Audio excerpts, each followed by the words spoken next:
媽咪啊！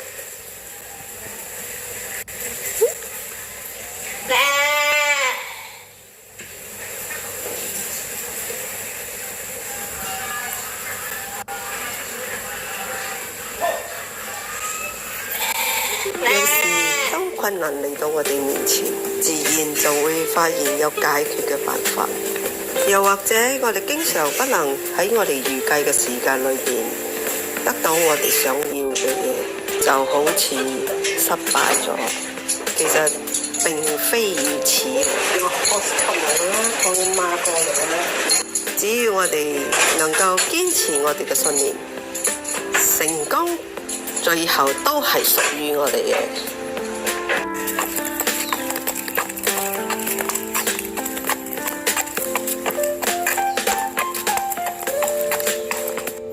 如果不能確定將來可能出現嘅困難會嚴重到要我必須改變現在嘅行動方案，而避開佢哋嘅程度，就不如唔好費神啦。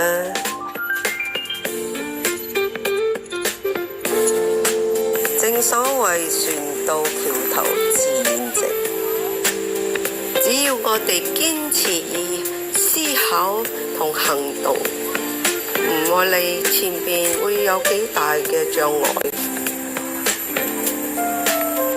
到你行到前邊嗰一刻，就會發現佢已經自動消失啦。就算佢唔會消失，我哋都一定會跨過去嘅。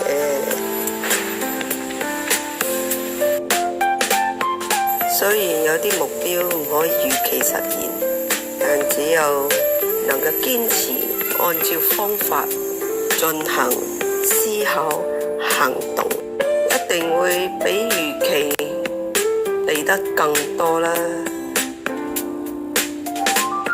真正嘅成功往往就係躲藏表面失敗嘅後邊，就係培養感恩之心。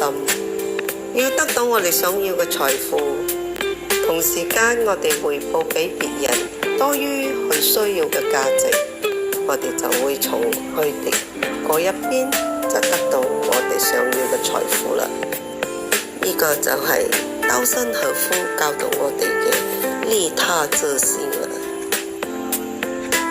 其實冇咩體質能夠阻止你自己嘅致富夢想。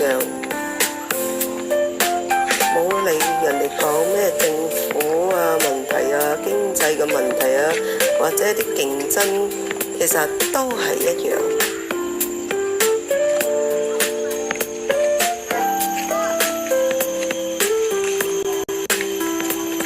當自己發現自己走偏嗰一刻，就快啲同宇宙嘅能量拉返嚟一齊，二為合一。